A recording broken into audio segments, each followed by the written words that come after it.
બધા સીટીએમ ભેગા થઈએ છીએ કે જે આપણે સરકારને આવેદન આપવાનું હતું એના માટે ડ્રાઈવર મિત્રને સાઇન કરાવીએ છીએ. હવે ડ્રાઈવર મિત્રને શું તકલીફ છે એ આપણા ભાઈ સાહેબ બનાવશે.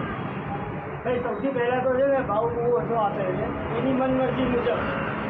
ક્યારેક ક્યારેક તો ભાવ 7 રૂપિયા પણ જતો રહે છે અને અમુક ટાઈમ આપણે જો બુકિંગ એપ ઓપન કરીને જોઈશું ને તો બાઇક અને આપણી કેબ એક સરખા ભાવે ચાલતી હોય છે.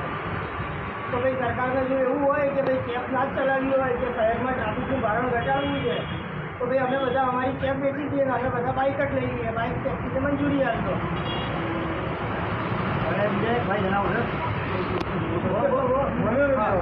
બીજો એક બનાવો. હવે એવો એ બનાવવાનો કે સરકારની વાત નહીં સાંભળે ને તો અમે ગાંધી માર્ગે ઉગ્ર આંદોલન કરીશ. હા હા કાયદેસર ગાંધી માર્ગ કાયદાકીય રીતે સરકારની માંગણીઓ હોય એ રીતે અમને હડતાલ પાડવા પણ માંગીએ છીએ દરેક